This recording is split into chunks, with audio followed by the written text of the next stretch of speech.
Bonjour à tous, vous faites bien de vous informer sur Ecclesia TV. Les titres: visite du chantier de la Cité de la Paix le jeudi 25 février dernier.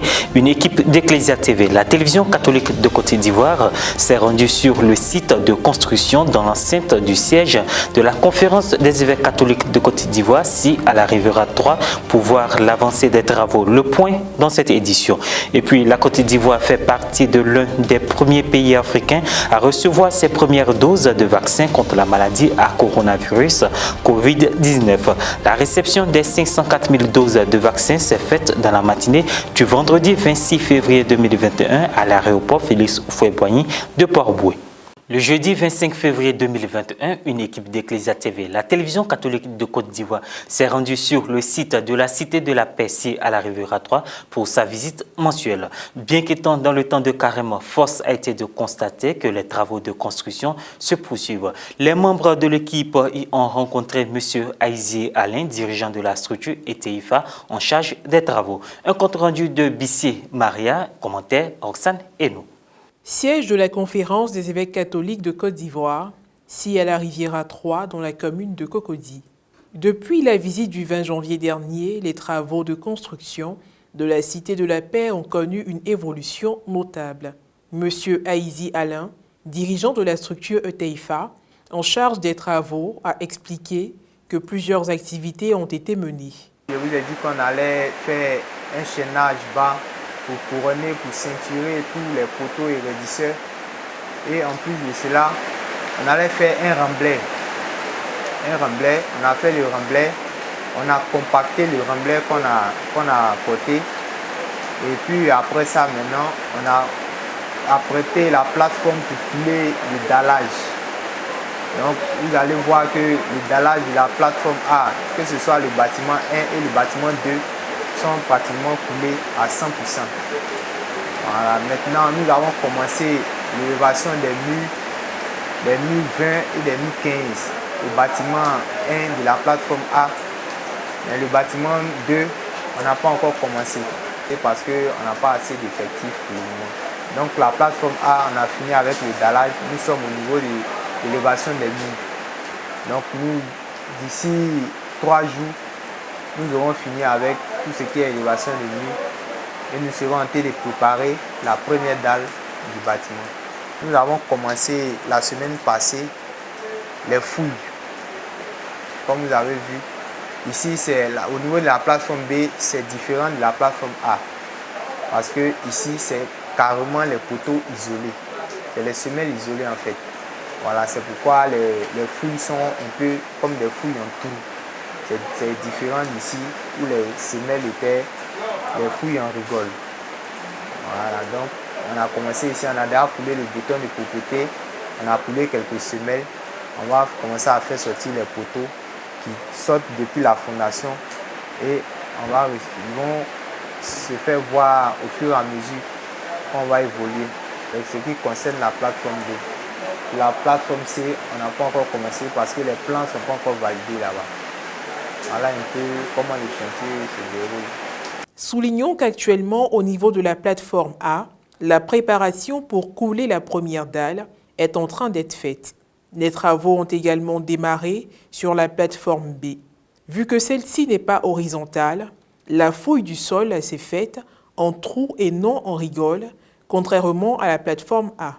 La confection des étriers qui serviront à celle des nervures de la première dalle et l'élévation des piliers de murs sont aussi en cours de réalisation.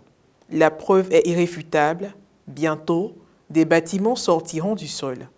Le mur des lamentations est le lieu le plus saint du judaïsme. L'autorité israélienne des Antiquités, en collaboration avec la fondation chargée de protéger le site le plus saint pour les Juifs du monde entier, est engagée dans des efforts de préservation permanents depuis des années. On en sait davantage avec Roxane Hénou. La pluie, le vent et le soleil, mais aussi la pollution, de nombreux facteurs mettent à l'épreuve les grands blocs de pierre qui composent le mur occidental à Jérusalem. Aussi connu sous le nom de mur des lamentations, le gouvernement israélien s'est engagé à entreprendre les travaux nécessaires. Ces jours-ci, nous procédons à quelques injections entre les fissures des pierres. Nous utilisons le même matériau que celui qui les compose, ce qui garantit une fusion parfaite à l'intérieur des fissures.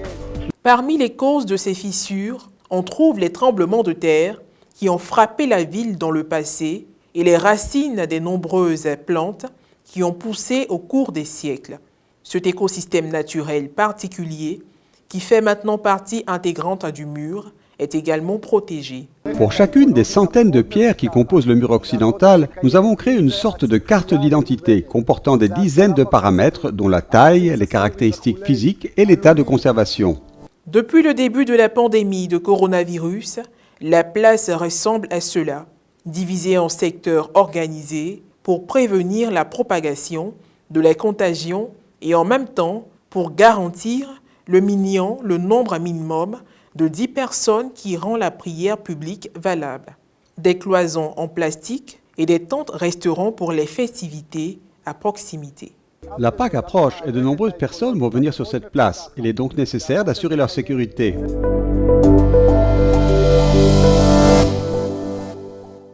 En Italie, depuis l'Antiquité, une église par jour, appelée station, sert de lieu de pèlerinage pour chacun des 40 jours de carême. La tradition se perpétue aujourd'hui et offre une occasion de demander l'intercession des martyrs pendant notre voyage de carême. Réunis dans des lieux où sont enterrés ces saints témoins de la foi, les fidèles participent à l'Eucharistie en chemin vers le calvaire.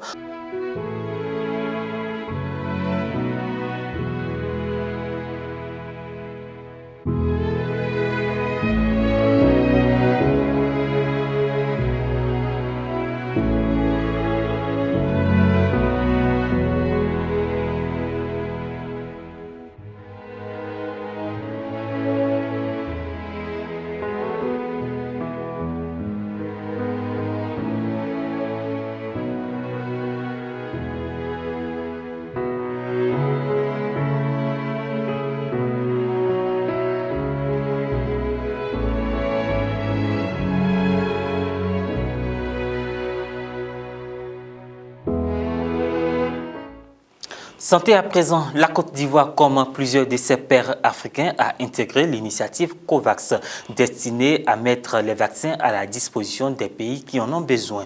Alors que l'Afrique est confrontée à une seconde vague plus meurtrière. La Côte d'Ivoire a reçu les premières doses gratuites de vaccins anti-Covid.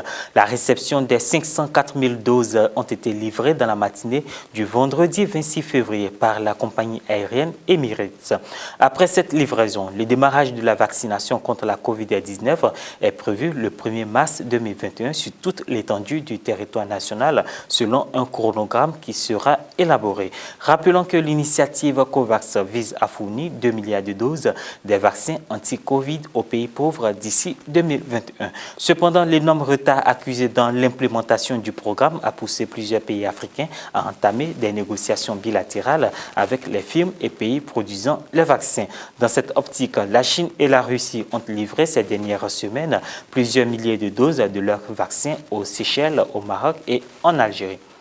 Sport pour mettre fin à cette édition. Le médaille d'or aux Jeux Olympiques 2016, Cissé Cheikh Salah a fait don d'équipements sportifs d'une valeur de 30 millions de francs CFA le vendredi 24 février 2021 à la Fédération ivoirienne de taekwondo au cours d'une cérémonie qui s'est tenue au centre sportif ivoiro-coréen. Ce sont 1000 paires de chaussures, des doboks, des sous-vêtements, 1000 dentiers et autres qui composent cet important don de la valeur reçue du taekwondo ivoirien.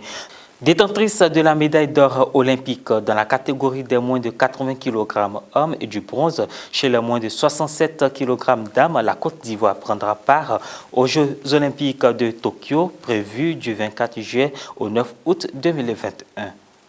Cette édition s'achève. Merci de nous avoir suivis. Merci de votre fidélité.